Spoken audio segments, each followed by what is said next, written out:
Yay, me. Episode 5. It's radio with TV's Tim Stack. I thought I'd send in a different intro about a different Hollywood story, my Jay Leno story, but I'll tell the Penny Marshall story instead. Barry, my guest, well, I'm going to introduce you. Okay. Have you ever heard my Penny Marshall story? I have. Yeah, okay. It's my go-to story. I'll stop people at airports and tell this story. So I was doing my Penny Marshall story, who was very nice. She was very nice. She was very much like Laverne, and I also am friendly with Cindy Williams, and you could see why they were different characters and they were both wildly talented. Anyway, I happened to work the first episode where Cindy was not on Laverne and Shirley. And again, I love Cindy Williams. She's a great person, but there was a lot of bad chemistry on that set. So the crew and the cast, they were thrilled that one of the two leads was not on the set that week. But the episode was about Laverne brings in Lorraine Newman as a bank robber, like a Patty Hearst character. And I'm the bank teller. It's like like if it was today, I could sue for sexual harassment because every time Penny Marshall would hand me a banknote, like a stick 'em up note, it was a different drawing of a different male member. I'm going to say the penis word. Oh boy. It was a different drawing, and each one had its own animation to it. And she would hand me and I'm trying to be an actor and trying to be serious, memorize my lines. And she keeps handing me these notes with different and we must have done 18 takes and each one, if I was really somebody, I should have saved them. I should have had her autograph them.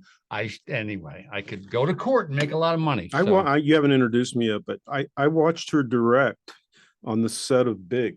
Oh yeah, because my friend Barry Sonnenfeld was the cinematographer on it, and I got on the set, and the actors would do their thing, and you go and do it again, and you'd look, and again it would happen. Oh, one more. Where is she? She was under a pile of blankets in a corner directing from the smoking blankets. Cigarette from under the blankets. Yes. And it was just her directing was again, I guess. I don't know. I don't care. What time is lunch? What are we having? But she was a very nice person. Yeah. Very nice person. Okay. Now you've heard this voice. I'm going to introduce you. And here's a little hint from maybe the work you're most famous for, but there's a lot of famous work, but here's a little hint of what my guest, Barry Fanaro, is most famous for.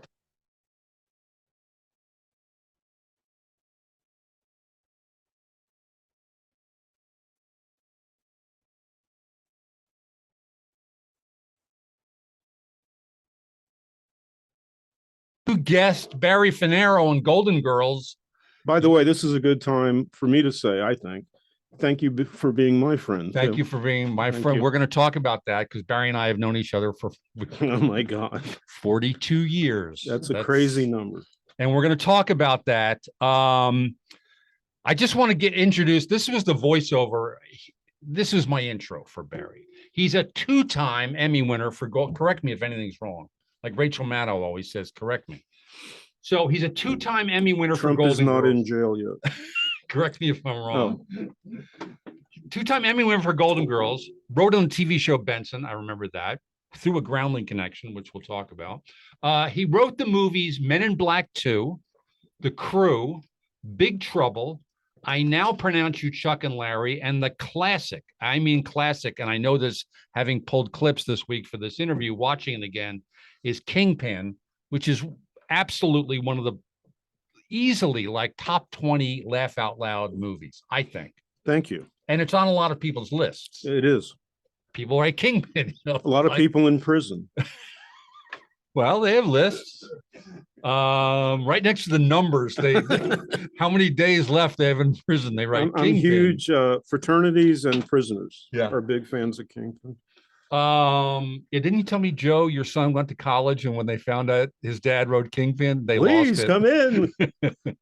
Join the frat. Your father's a genius. All those credits and one episode of Archie Bunker's Place. I did do that, which we're not going to talk about. Yep, that was 45 years ago. I don't know. No, that was. So we're entering our 42nd year of friendship, Mr. Barry Fanaro. Give him a round of applause. Thank you. You've been a good friend.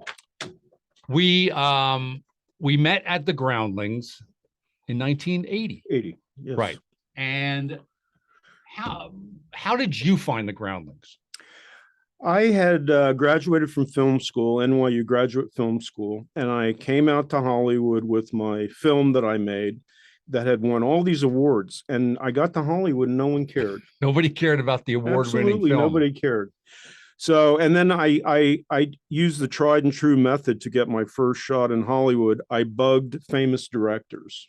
I would break into their offices or deliver pizzas, and I found out that once you're a director, you're looking for your next job. Right. So you're not really out to help me. Right. Out of film school. With the award-winning film. So I put the film on a shelf and I started writing scripts. Right. And I had a friend, Mort Nathan, who had come out before me, and we started writing TV shows. Somebody told us the way to break in was write spec TV scripts.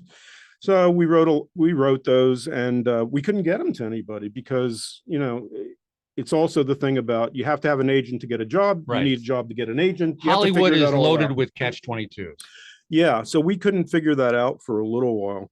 So I went to the Groundlings one night. And how did you find them? I think it was just like in the LA Weekly. Yeah, I saw an article in the LA Weekly and I went. Yeah, and sitting there, I said to myself, I can do this. I think I can do this because, I'd always been sort of funny and I was in plays and did all that kind of stuff. So, tried out and did the school, and that's how it happened. Right. And so Barry and I met. There was a director at the Groundlings, Tom Maxwell, who went on to have a sitcom career, wrote on Just Shoot Me and a bunch of other shows. And he, he would say to me, he was not like your typical comedian because he was from North Carolina. He was more like a character on Mayberry. Yeah. And he would say to me, like, well, we got a new guy for golf. We got him coming this Monday for golf. Golf. 2 syllables in that word. Anyway, that's how Barry and I met. And then, we're going through the Groundlings together. But Barry was a writer, which was different. The rest of us wanted to be actors. Yeah. And I didn't come to that logical conclusion till later. I wish I had come to it. But you always sort of approached it differently. Yeah, I was not there, as you said, to be an actor. I thought of it as a place for people to see my writing. Gotcha. And which made me maybe the most popular guy in the Groundlings because I was never vying for time on stage and there was never that competitive thing with me. I just wanted to write stuff. And in fact, I was nauseous before I had to go on. But it was fun. It was fun. But, there were other people there who were a little bit better than me. Phil Hartman, people like John Lovitz. There were people that were a little bit better than me. But it was never something I wanted to do. I went and got a headshot once, which seemed so weird. Yeah. But I never went on an audition or anything. So anyway, and being in the Groundlings, not only did it lead me to get my first job or one of my first jobs, it also taught me a lot about comedy and writing. I think it's a great school in a way for would-be comedy writers to do that because you learn quickly what doesn't work. Right. Because you fail miserably on stage. Right. So you have a sense of what's funny and timing and all that. And also eventually you're going to be in a writer's room or you're going to be pitching, and that's acting. That is really an acting job. You have to sell it, but you have to sell it by acting it out. Hey, this story is about a guy, blah, blah, blah, blah, blah. And Groundlings teaches you how to do that because you have to be good on your feet. Right. Later on, I'm going to cut to a different part. I was going to talk about this later, but Barry is responsible for me becoming a full-time writer. And when I got to be a full-time writer, again, what you're saying was because of the Groundlings, it was not hard. It was like you're pitching jokes. And if it doesn't work, it's like, who cares? Yeah. I've been there before. Yeah. Oh, yeah. Who cares? Next. Well, no, next and move on. I'll quickly tell the story. Barry got me to full-time writer. I had just finished a series on Fox, Parker Lewis Can't Lose. And Barry called and said, hey, we're doing this show, Pacific Station, and there's an idiot cop. We want you for the part. You came immediately to mind. Idiot, whatever it is. Tim Stack would be great in this. As a cop? He's a cop.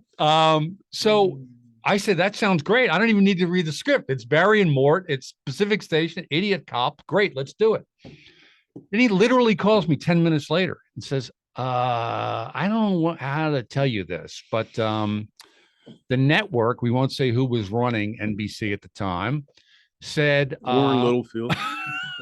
I didn't say it. Said apparently you are old news. Whoa. Do you remember this? This is a good thing about being older. I have no recollection. I mean, it's one of the greatest Station. calls I ever got because it gave me the impetus to go start this writing career. I also had 2 kids, and it's like, I got to pay a mortgage. I have to pay bills. If I'm old news at one network, I'm old news everywhere. And so I quickly wrote a spec Seinfeld, and I got it to Dave Ucklon, and I got on that show on our own and found the process really fun and easy. And anyway, that's because you were But the guy you friend. talked about, Maxwell, Tom Maxwell, who was the director of the Groundlings, I was after him for years. He was a very funny guy. Yeah. And you know, he was just the director of this small theater group. Right. And he was getting married and needed money. I said, why aren't you writing? You should be writing. I don't want to do that. So anyway, I think I gave him his first job writing, and then he went on and had a nice career. Yeah, it's another way to go. And but also, I think there was correct me if I'm wrong, if there was a little payback there because Rob Dames, who had been in the Groundlings and had left to become a writer and wrote on Benson, wasn't that sort of your first staff job? Yeah, it was. And it was through the Groundlings. It was Tom knew him, and I sold Archie Bunker.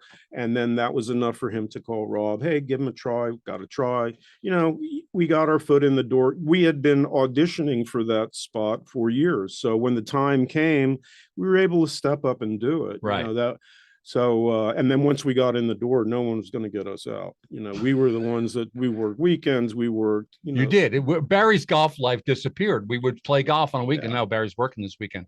And I remember Tom and I saying like, wow, man, I'm glad I'm never going to be a writer. Boy, that sucks. Yeah. But you have to to working weekends, but you did it. Yeah. I think, which gets me to this idea too. I think show business, you have to be kind of OCD, don't you think? Yeah. You have to be obsessed with this idea that if I don't do this, my life is over in a way, because there are plenty of people behind you that feel that way.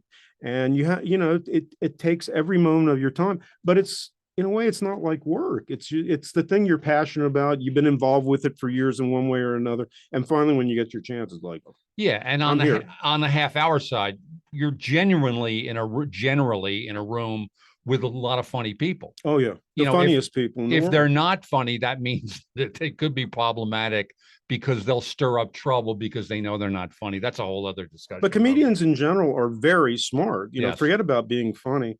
You're hanging around with very smart people, very funny people, people in the know. They know what's going on. So, you know, that's a really intoxicating environment to be a part of. Really fun. Yeah, it's why I still do it. And, you know, like, because it's fun. It's like, it's fun. So anyway, we were going to try to get to Golden Girls at some point. We've only got 2 minutes left in this segment. We talked about that. I do want to just end on the Golden Girls, and then we'll pick it up on the other side. It's insane, the popularity of that show. It runs on a channel. You can always find Golden Girls on some channel 24 hours a day. And that's not even including the streaming, whatever it's on. Hulu. I'm sure it's on Hulu because it's Disney owned. And yeah, it's crazy. It's you know, back in the day when we were doing it, we knew that we were in a top 10 show or number one. More than top 10. It would get over 50% share on a Saturday night. Yeah. Well, I'll tell you a story about that. You know, listen, you write the show in a room like we're in right now. You know, your whole life is here with people writing, and you're not really thinking beyond what you have to do that week. Write a show and make B. Arthur and Betty happy and make it funny and all that. Anyway, we go to New York. We had done the show for a year. We were in New York for some reason, the group of us, 4 of us who ran the show. And we were walking somewhere in the 60s on the West Side. on a Saturday night. We weren't even thinking about it. We were there for some meetings or something, and we heard laughter. It was, quiet streets up on the west side. Yeah. And it's louder. We look up and we see television lights flickering in the windows. Right. And most of them are lit up and they're on the same channel. And we realize it's the Golden Girls. And we go like, multiple. That's a great scene. Holy God, it is popular. It really is. I mean, we knew it. But right. No, because you knew the ratings, but to witness it first. To witness it was really kind of wild. That's great. That's great. Well, I just watched, I think, 6 episodes on a flight back. It was on Hallmark Channel. I just kept watching, and I knew you were coming on, but also it's just so funny. I can't watch them. I can only think of like what we ate that week when I see them, like, oh yeah, we went to. And having worked for Barry, he's not afraid to order from a good restaurant. We did do that. Yeah, we did do that. Okay, we're going to take a quick break. It's Radio with TV's Tim Stack. We'll come back with my guest, Barry Fanaro, right after this.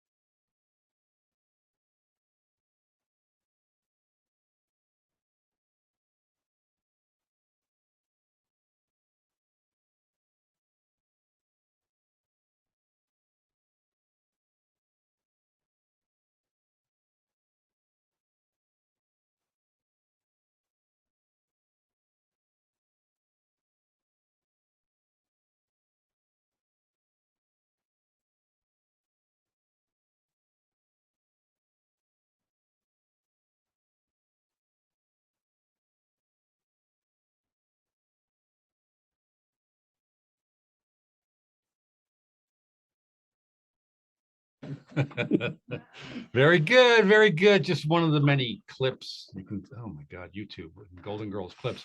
So I want you to tell I have a B. Arthur story to tell, having been a guest star on that show. But I want you to tell the B. Arthur story about the very first table read for Golden Girls.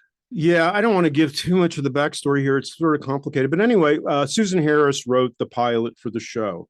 And part of the deal was she had done soap, and she wrote every episode of soap, and she had made herself sick doing it, which is easy to do if you're that compulsive about it. So anyway, when she, it's too complicated to get into how she wrote it, but the deal was, I'll write the pilot, but then I don't want to have a thing to do with the show. I'm not going to come for tapings. I'm not going to come for rewrites. I'm not going to write any episodes. She wrote a couple, but she was gone, and she was. Yeah. So anyway, we had worked for Whit Thomas Harris, and Susan knew our work, and they offered us to do the show. So anyway, we go and write, however many episodes it was until that first table reading, 5 or so. We worked a couple of months. And here's the weird thing. The women were brought back to TV with the understanding that Susan Harris, the great Susan Harris, was going to be doing Golden Girls. Right. And Tony, because 2 of them had come from Maude. Yes. And Betty White from the Mary Tyler Moore Show, and Estelle Getty was a Broadway actress. Yes, but they all knew Susan. Yeah, and they're all expecting Susan to run the show. And how old are you at this time? 20. I'm trying. 28 or 29? Yeah, 28. I was 28. That's insane. So Morton and I showed up for the first table reading in the same Ralph Lauren colored shirt. So we look like part of a glee club from high school. Like you called early the night before to plan your outfit? Yeah, we had uniforms on. That's so anyway, not good either. And so you're both young and you're wearing the same clothing. Yeah. And I at 28, I looked 14. I really did. So we walk in, and here's the genius of Tony Thomas and Paul Witt, who had done soap and other shows. It was, don't make a problem unless you have a problem. Their problem was they had no Susan Harris. They had us. They had given us the show to do. So we all sit down at the table, and we had never been introduced to the women. They had just done the pilot. Now they're ready to do the series. So we all sit down, and we have placards in front of us, Mort Nathan, writer. Yeah. Very fun. So we sit down, and Paul goes, okay, well, welcome everybody. All the network suits are up in the audience. Everybody looking very grim. Right. And you got big stars in the cast, so they're all coming out for this table read. Yeah, it was packed because they thought they had a hit on their hands, and there was Brandon Tartikoff, right? Brandon Tartikoff. Yeah, he knows it. Yeah. And there is B. Arthur, who is really intimidating. Yeah. And I was, just a pure fan of hers. I loved her from Maude, and I'd seen her on Broadway when I was a kid and stuff. It was crazy to be and I was sitting directly across from her. So anyway, so it's okay. Well, let's read. And the first script, Barry Fanaro and Mort Nathan have written it, and let's get into it. And B goes, just a minute. Let me ask a question. Where is the effing white hair? And she's staring right at me, meaning, where are people? Where's Norman Lear? Where's Woody Allen? Where's Neil Simon? Where's Susan Harris, who's also older? Yeah, Susan Harris. But all the people that she had normally worked with, people her own age. Right. And it was like, it's them. And she went into a dark funk. Really, it just, the whole mood you could hear. And I think I whispered to Mort, I said, we're gone. We're fired. We're done. So it was just one of those happy Hollywood stories. They read the script, and it was really good. Yes, I can't imagine. It was, in fact, it won the Writers Guild Award that year. And at the end of it, B closed the script, and she stood up and right to our faces went like that. Yeah. And then everybody else did the same thing. And it was Hollywood moment. Because had it been a mediocre script, which happens, and you fix it during the week, had it been mediocre, you'd be gone. So it was just a lucky thing. And after that, that was the best show I ever worked on. We had the best relationship with the actors. They trusted us. There was never a fight, never crosswords, never. I saw Burt Reynolds choke a director, so I know the difference between that and the other side of Hollywood. I like Burt Reynolds too, but anyway, yeah. So we sort of had their trust right then, and it never left. And we'd work our butts off because we knew we owed it to them. They were really good and professional, and you did your best for them. And I just did. It was a 2-episode guest star thing where I played a Secret Service guy on the show. Barry had left the show. Sadly, by then he had gone off to an overall deal at Disney. But my B. Arthur story was I come on the set, and it was a wraparound show, like a clip show where they show clips from. It's a way for them, Paul and Tony, to make more money. Yes. They show clips, and they'll shoot little tiny scenes, and they'll use that to wrap around the clips, and it's all flashbacks and all that. So I was there for 2 different days. Like, we did it all in a day. It was kind of fun. One of the episodes, Jerry Orbach was on, so that was cool talking to him.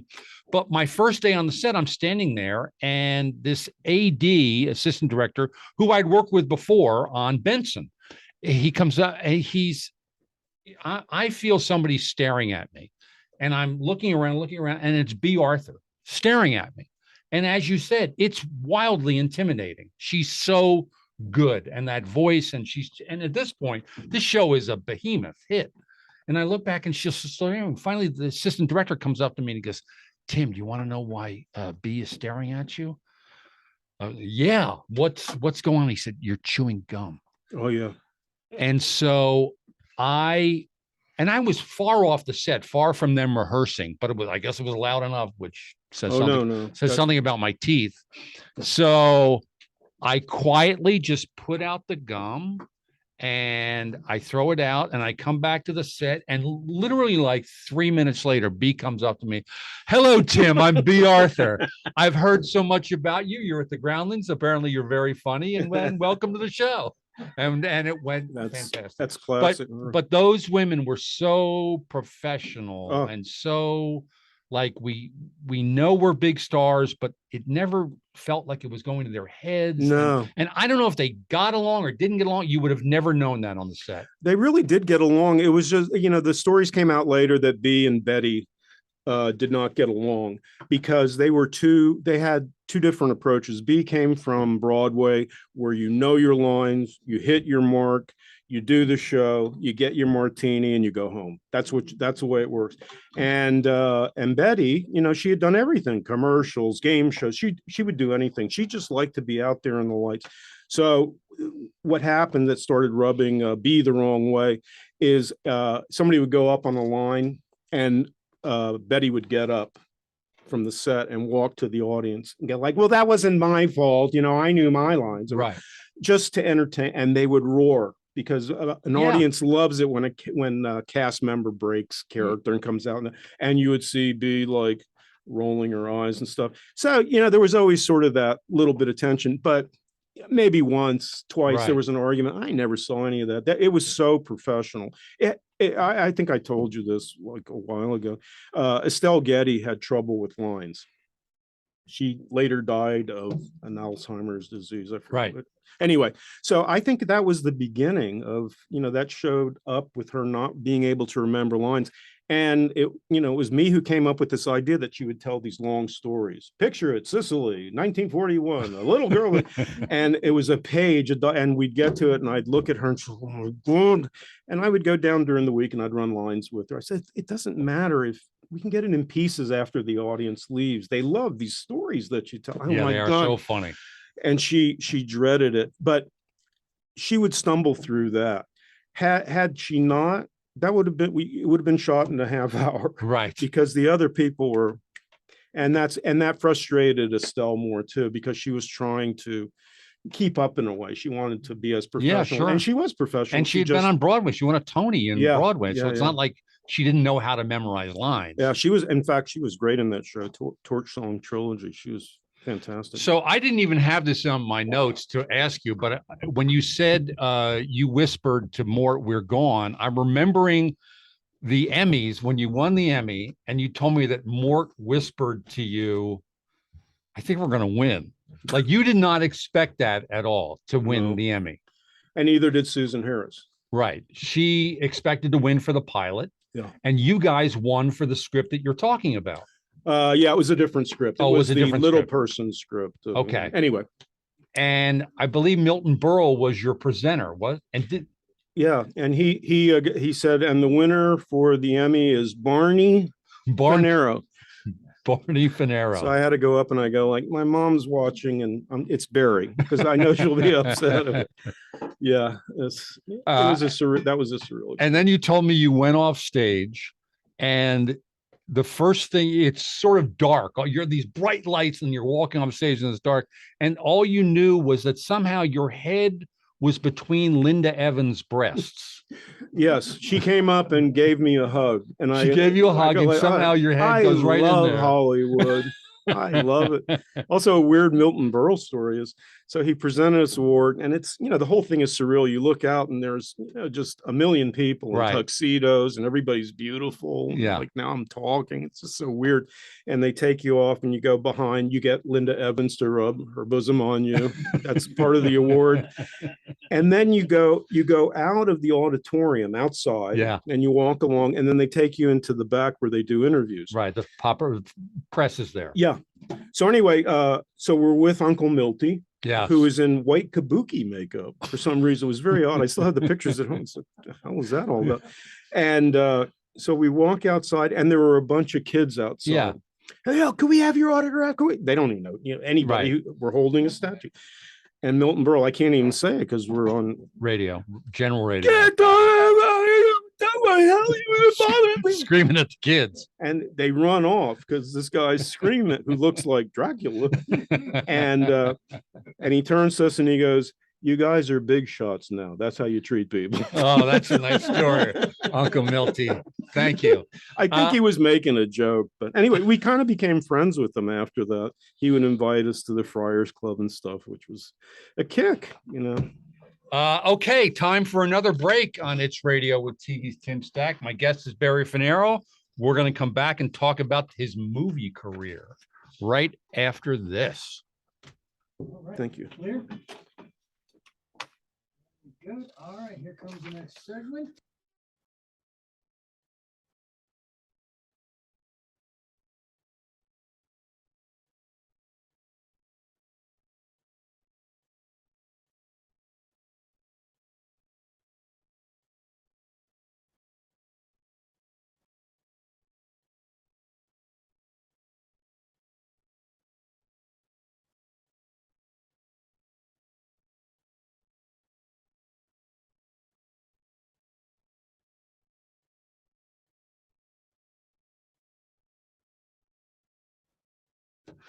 There you go.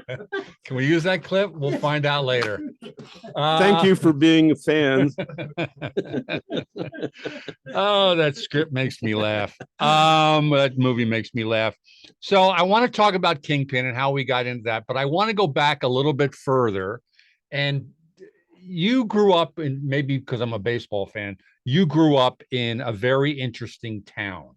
So why don't you tell people where you grew up? Yeah, I was born in New York, and my father hated it there, and he wanted to get away from my mother's parents, like we all did, who were very dark Russians, who said stuff like, "I remember the Cossacks coming through our village and burning down," and literally.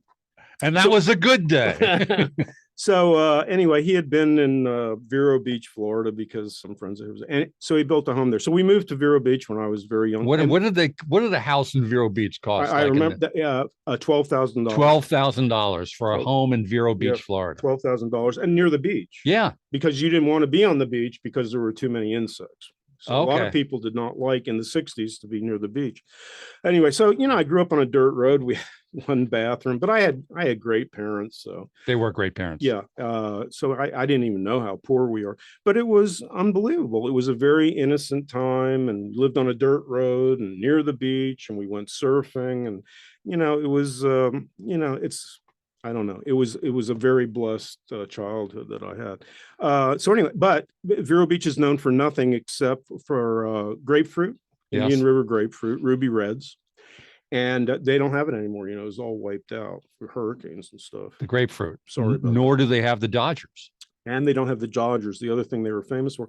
So living next door to us was Danny Ozark, who was coach of the Dodgers. Right. And he became my brother's godfather, my father's best friend. His wife, Ginny, became my mother's great friend. So our whole childhood was Dodger, Dodger, Dodger. They would have barbecues at the house, and they'd have a little pool there. And there was Don Drysdale and the Sandy Koufax and Maury Wills and all that.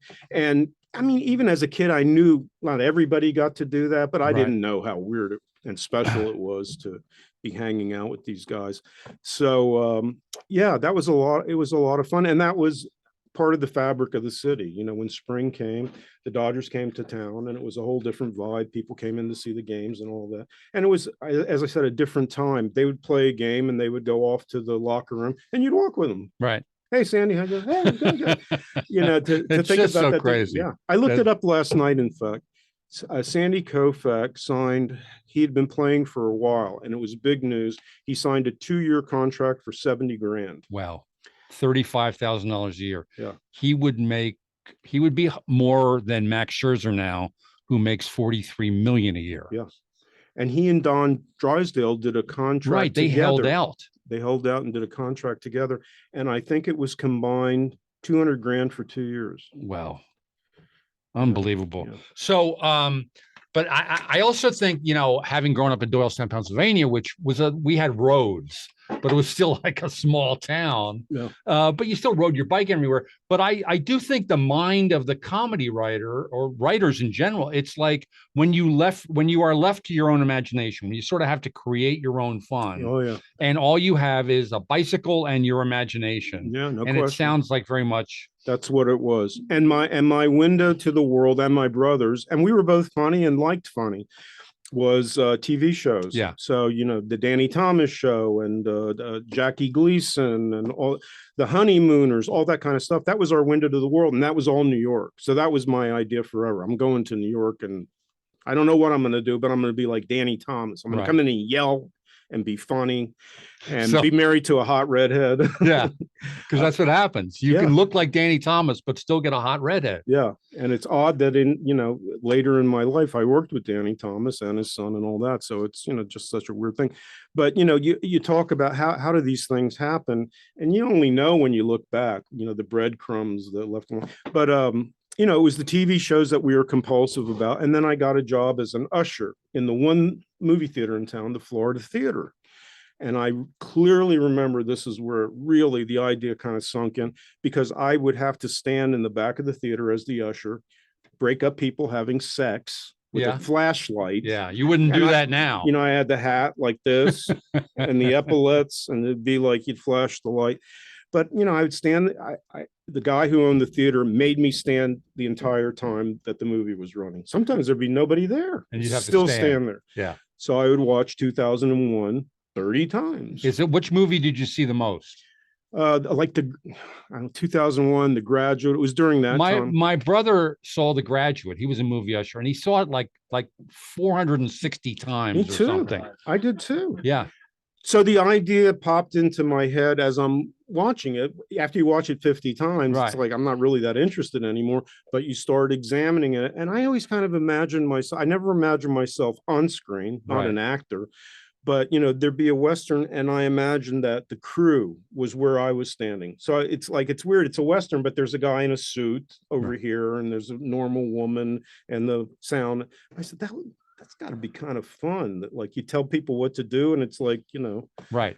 cowboys. You tell the Indians, attack. The native people, attack. And that idea kind of got in my head. I think that's where it started. But tell a story, the Bob Hope story with your mom, because I just love that story because there's a great payoff to it. Yeah, it was just I was the first person to go to college in my family, and I did well in college. And if you do well in college, what you do is you apply to law school, which I did, and I got in, and it was the last semester or so, or maybe the middle of my senior year, and the head of the English department, who liked me, came up to me and she goes, "I heard you're going to law school." And I said, "Yeah, I guess. I don't know. That's what you're supposed to do, right?" She goes, "I don't know. I think you should be a writer." I said, "Yeah, I do too. How do you do that?" So she said, "I tell you what you do. Apply to NYU Film School and apply to USC. Those are the two best film schools, and you can learn how to write script." I said, "Wow, that sounds really good." She goes, "If you get in one of those, go. If not, go to law." And so anyway, I did. I got in. And I wanted to go to NYU because of the New York thing I talked about. So anyway, I come home and I have the horrible obligation to tell my parents that my plans have changed. And again, they are wonderful, wonderful people, but they're from a generation, it's a Depression generation. It's like they worked in a factory. This is about survival. This is not about laughs. Yeah, they worked, and they were really proud that I was going to law school. So anyway, we sit down to my father's big Italian meal. I said, I have an announcement to make. I'm not going to law school. Boom, the silverware goes down. Yeah. Pasta gets thrown against the wall. My father was a mini Schwarzenegger. Yeah. He was like a ripped Navy guy, a good guy, but like no nonsense. Anyway, I said, I'm going. They said, "Well, what are you going to do?" And I said, "Well, I got accepted to film school. I think I want to be a comedy writer." And it is. Now the second bowl of pasta. Now his mother's throwing pasta. It's just the faces drop. And my mother, God love her, says, "Look, we'll support you in anything you want to do, but there's something you should know." And I said, "What is that?" She says, "You're not funny." Actually, the whole quote was, "You're not funny. Bob Hope is funny." That's funny. A guy comes up and he tells jokes about the Viet Cong. You don't do that. You guys just make voices and stuff and tickle each other. What is that? That's not funny. So anyway, so I went. So God love them that they, supported that. And then many years later, it's a Golden This is my Girls. favorite part of the story. It's a Golden Girls, and it's Bob Hope is a guest. Just a funny little moment at the end. Bob Hope shows up at the house. Yeah. So, hello, girls. Well, he kept coming out saying, "Hey, how about them Golden Girls?" We go like, no, they're characters like Dorothy and Blanche, and he never understood that. We had to cut around it. Anyway, so I said to my parents, "Come out for the taping because I know you guys love, Bob Hope. He's funny. Yeah, unlike our son. Yeah, you idiot." So anyway, I figured it was a time that I could finally go like, see. So anyway, they came out and I go to my parents. You have to know my father, who's like guileless. I said to them, "Hey, listen, after the show, when it's done, stay in these seats, and I'll come up and get you and I'll bring you down. There's a whole way this has to go. Maybe I'll introduce you to the funny guy, Bob Hope." So the show ends. And I look up, and of course, my parents are not in their seats. Where are they? I'm looking around. And I looked down, and there is my father talking to Bob Hope. Now, Bob Hope is not talking. My father is the one that's talking, joking. And I come up on them, and here's what I hear. Bob, the next time you're in Vero Beach, do not get a hotel. You'll stay with us at our house. We have one bathroom, by the way. But that was my father. Anyway, I walked up and I go, Mr. Hope, will you tell my mother that I'm funny? Yeah, he's funny. And she went like, eh. So anyway. As you're talking about your dad too, I'm remembering a day. I'm way off script on this thing. I did all this work on this script. I'm tossing it out. It's good. But one day Barry and I played golf up here in Santa Barbara, and his dad had arrived that morning somehow, or maybe the night before. And so we go by Barry's house, and I'm going by to say hi to his folks. And his dad is like, don't talk. Turn on the TV. And he keeps looking at his watch like, okay, we're getting near 2:20. At 2:20, we got to look at the TV. Okay, we're 2:20, look at the TV. All of a sudden, 2:20 comes on. He had literally gotten into town the night before. He shows up. We're in Santa Barbara, everybody. He shows up in a commercial on local TV for Lazy Acres, this vegetable grocery store in town. He had literally gotten to town the night before, and all of a sudden, whoever the owner is like, hey, I'm Lazy Acres. With me is my friend Tony Fanaro. You can't get lettuce like this in Florida. Yeah, that was him.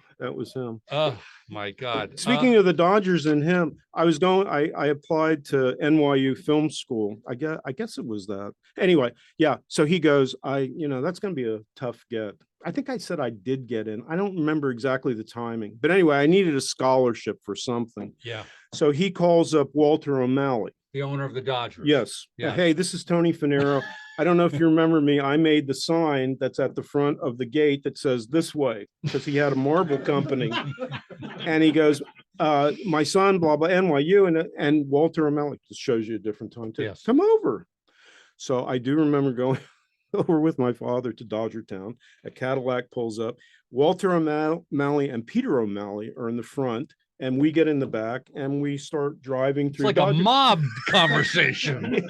Get in the car. We drive through Dodgertown, and it was all small talk.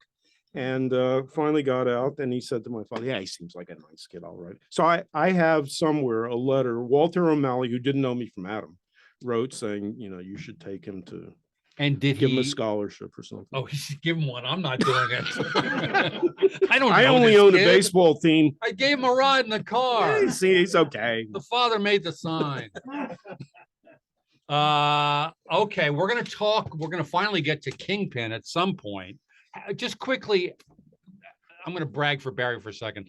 A couple of times, Barry has asked me to read scripts, and two in particular, where I read them and I said to myself, add 3 jokes, which is an easy thing to say for any script, add 3 jokes. That's an easy, no, whatever the jokes are, add 3 skips and shoot this thing the way it is. The first one I read was Kingpin, which I just read like, oh my God, this is so crazy and different and funny. Add 3 jokes and shoot this thing. So, and then the other one was Chuck and Larry, which I read. Barry had a TV show and I worked for him, this crazy show called The Secret Diary of Desmond Pfeiffer, which I don't know if we're going to talk about that experience. That was like insane, literally insane experience. But I read Chuck and Larry we had a car take us to LA one day, and I read in the back. And again, the same thing, like add 3 jokes and shoot this thing. But how did you and Mort wrote Kingpin? How did that idea even come about? It was just, it was late night at home. I wanted to write a movie, and bowling came on TV late, like 2 a.m. Right.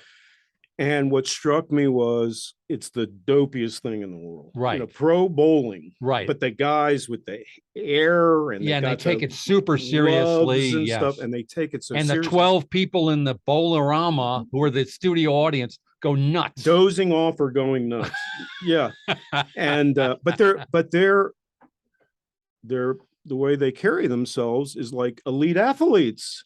Yes. They're taking it seriously, right. And it is right. They weigh 340 pounds, but they're elite athletes. Yeah, that's a scene out of Kingpin where they walk into the ending where they're in Tahoe, and he goes and Woody Harrelson goes like, "Wow, It's kind of intimidating being back in the pros again with all these elite athletes. Cut to two guys with like sausages falling, eating big hero sandwich. So anyway, that it came, and I love sports movies. So I said, there it is. There's a sports bowling movie. yeah, and the idea was take it seriously. Don't make fun of it. It's serious stuff, you know.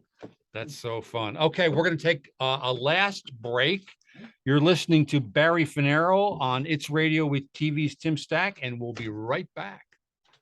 You know, it's a good show when your jaw hurts. Smile muscles. Massaging myself. I can't do any more laughing. It hurts too much. to laugh. That's I'm what I gonna like. cry. All right. Final segment here. How much time is the final segment? Final segment is 14 minutes. Well, Oh, okay. You got lots of time to fill. You can tell many, many stories. I'm Okay. giving you lots of water too for the restrooms at the end of the hall if you need. how are we going to fill 14 minutes? Make up stories. Okay, Improvise. we can do that There too. you go. Improv. No, I'm kidding. Here we go. Ready? 3. Oh, wait. I have to go here. Go here. And here.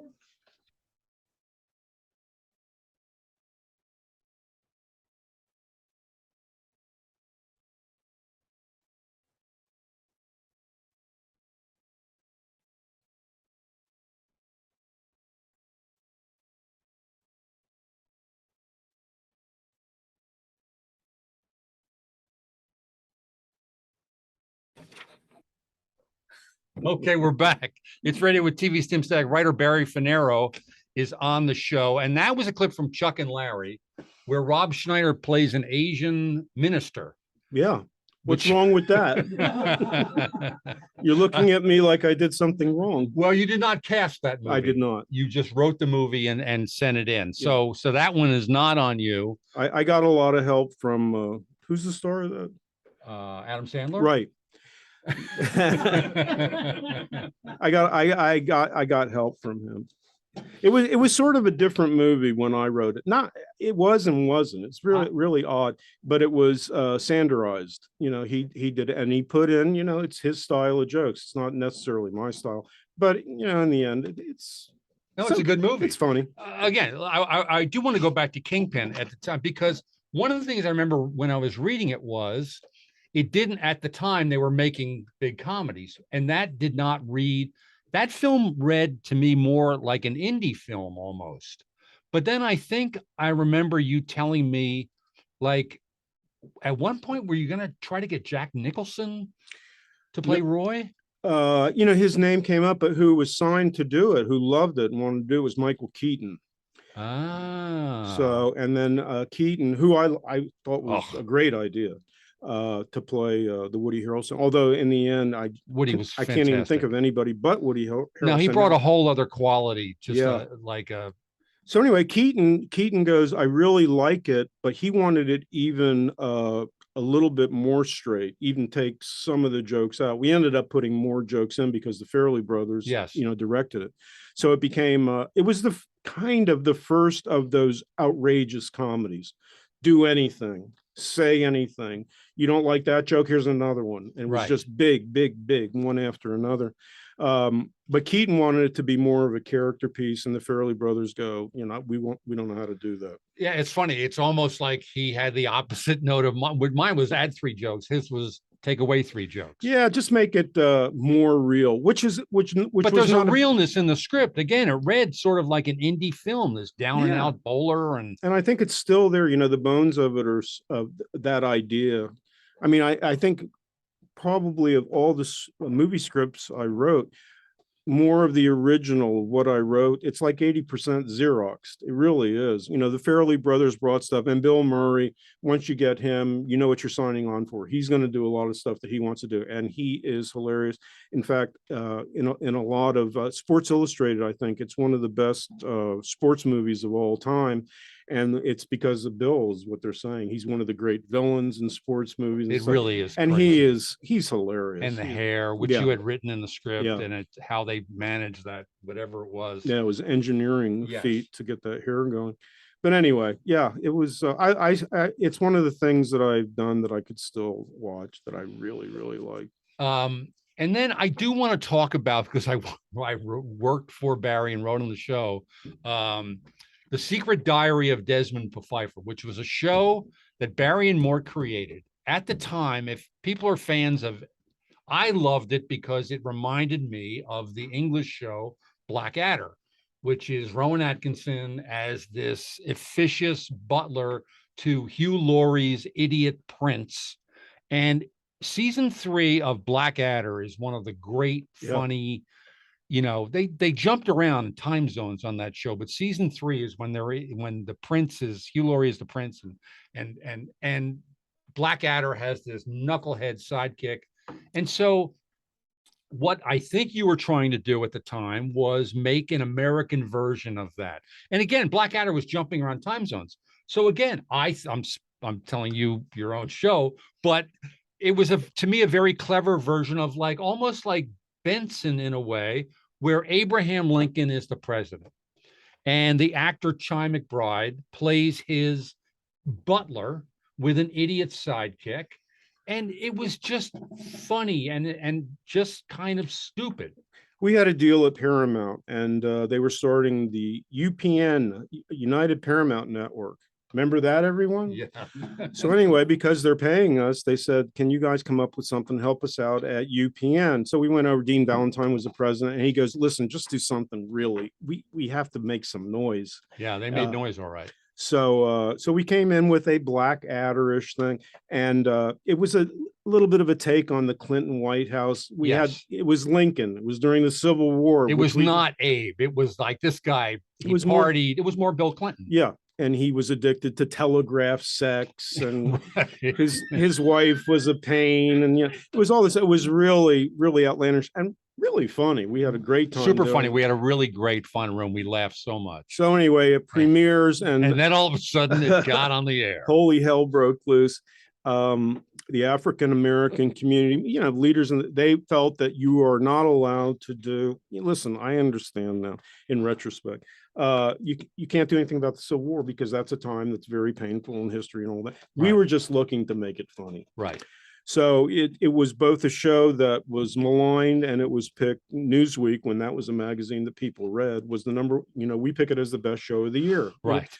But the same day that came out, I got home and I saw Reverend Al Sharpton, late night on TV, talking about your show, how racist I was, walking into my home. So in the end, I went to Paramount and said, listen, it wasn't meant that way, that we have Black producers, and the head of the network was and our actor Chi McBride loves this show, who is the greatest guy ever. He was a wonderful guy to work with, who loved the show. He got it. It was satire. And anyway, so we said, listen, if it's causing people a headache, just shut it down. But there were protests around Paramount lot. You couldn't get in. You would drive into the Paramount lot and there were protests. And I remember Mort one day came in, and there was a Black Muslim on one side. And again, I love those guys. I'm 100% for all that stuff. But you don't want to be caught in the middle of any kind of a media storm. If unless you're Trump, who can handle it, it doesn't even faze them. You do not want to be. Who knew you could handle it that way? I had no idea. It was, I don't know if you remember the novel Bonfire of the Vanities. Yes. It was sort of like that. It was something that one person had a problem, and then it became a thing that you could, and it just snowballed and snowballed. And the quicker the show got off, then suddenly it's just okay, we're done, moving on. No, nobody talked about it. Yeah, it was just over. But it was a lot of fun. It was just a crazy, crazy show. And it was only meant to entertain. So he wanted to make noise, and we made noise. We shut down Paramount. But it's just so crazy when you're on a job in the comedy world and you're driving to work, and there are hundreds of people with signs and protests outside the gate. And on one side, I was saying, they're like the Black Muslims, and then just the regular African-American community. And somehow Mort, your partner, got a picture taken with, but they didn't know who he was. Yeah. But he was like a thumbs up picture out front. It was just, nobody could believe, within seconds, how something like that can spread. It's a Yeah. scary thing. Yeah, it was scary. And 90 people were watching UPN at the time. At the Nobody time, cared. nobody- Nobody cared about Yeah. Yeah. The only other weird like media storm was when Phil Hartman died. It was Yeah. just like suddenly like you're getting calls because, I knew him. I'm getting calls from ABC News. Like, how do you, first of all, how did you get my number? This is before the internet. They're calling on my home phone. Oh, they know everything. Not that you didn't sort of predict something kooky was going to happen there. Anyway, Yes. we'll that get past. was- We'll go past. That's a different topic. Yeah. And then so the other thing I did want to talk with, kind of bleeds into Desmond Pfeiffer, but I do, and we're sort of talking about it, is the idea of politically incorrect jokes. And Golden Girls, having watched all these episodes, again, it's a different time. Part of it's a weird thing, and I know you and I have talked about it, and we sort of talked about it just now, is that recognition of like, yeah, things had to change. On the other hand, don't change too much. Yeah. That you can't make fun of. You can't make fun of things. Yeah, and I think really good comedy, you have to walk the high rope. I think in order for it to really be something different and engage people and all those, you really have to go out there and be willing to take a swing and really miss. So, I know a lot of stand-up comics that are friends of mine. Well, they won't appear on college campuses anymore because it's just, it's been driven into everybody's head that, be outraged if he says X. Anything, yes. And, and it really hurts comedy because comedy is about, being outrageous, saying the wrong thing. Yes. You have to do it. You can't just yell whatever. Right. But no, there should be some cleverness to it. there's that. But in order for comedy to really make you sail, you have to go for it, and you can't do it now. You really No, can't do I it mean, now. I really think it's in. Well, there's no comedies. That's the other thing I wanted to talk about was a film like Kingpin, where people went to a theater and they sat in a movie theater and laughed hilariously together, and it's everybody infectious. lived to It tell builds the together. tale. Yeah, everybody survived it. It's just a wonderful experience that I don't know if that. I don't know. I did read the Farrelly Brothers are going to make an R-rated comedy. Great. It's like the idea of going to a theater and laughing with other people. I don't know if we're going to see it again. I don't know. Blazing. I mean, look at Blazing Saddles, one of the great comedies of classics of all time. You couldn't say. I don't think Mel Brooks could do anything. He No. wouldn't have a career. When you look at the producers. The producers, yeah. No, I mean, Nazi musical. People are living to be, outraged and upset and all that instead of, it's you're making fun of something to bring it out in the light and the air and all that kind of stuff. And if you can't do that, what happens? Well, they're not making comedies anymore. There's some on streaming, but I don't know. I don't think they're going for the laugh. They're certainly aren't in theaters. No, they're not. Although I'll take this opportunity to you written something? I've been one of the writers on a funny streaming show called Sprung. I was going to plug that before I left. We got a little time, right, Richard? Got a minute or so. So if you haven't seen Sprung yet, get out there, see it. It's 10 minutes. I'm in episode 3. I wear a wig that kind of looks like a woodchuck. Sounds funny. It's funny. Then you see my shoulder a lot when I interview Kate Walsh. I thought my shoulder was fantastic. Yeah. I like her. She's really funny and really super nice. Oh my God, is she nice? Really? That's nice. That's always great to hear. Something happened on the set where it's just like any other actress who's a big deal is going to throw, like, heads are going to roll, and she could not have been cooler. That's great to hear. Oh my God. I like this her a prop lot. guy. You can't believe how much he screwed up about something. And you would have thought he's going to be fired, and she couldn't have been cooler. That's great. But watch Sprung. It's on a channel called Freevee, which is not very easy to find. That's why it's free. So it is free. Or you can go through Amazon and type in the word Sprung, and it'll take you there. But I think it's a funny show. And then lastly, the only other thing I wanted to sort of go out on was you told me that Lucille Ball used to come to tapings. Yeah. of the Golden Girls. Yeah. And that there are episodes you can find them where you, at the sort of the tail end of a big laugh, you hear, ah. Well, it was just so bizarre. We knew that she was coming. She was thinking about going back to TV, and she wanted to see if it had changed from the time that she invented it. Yes. Because she did invent it. Yes. The 4 cameras and all that kind of stuff. Anyway, so she would come, and they would have her in the front row, and there would be the scene, And the studio audience could see her. Yeah, They must have gone berserk. yeah, when she walked in, but it was Yeah. all very quiet and stuff like that. Oh, But okay. she was just there to see like how we were doing it, and it was so funny because we're sitting in the booth, and there would be the joke, and you'd hear the audience, and they would die off, and then you would, for whatever reason. Do you think that was to let people know she was there? I thought Lucy was here, like I'm gonna- George Washington. I want you people who are doing the show to know Lucy says it's good. I think it was something like that. Yeah, and then you could never get her to come on the show. No, she wouldn't do it. She wouldn't do it. She was an interesting person, complicated lady. Oh, that documentary Amy Poehler made is just Yeah, fantastic. It's so good. Okay, we are done here. I have more stories. Stay tuned for part 2 with Barry Fanaro. Actually, we should do that because this is really good.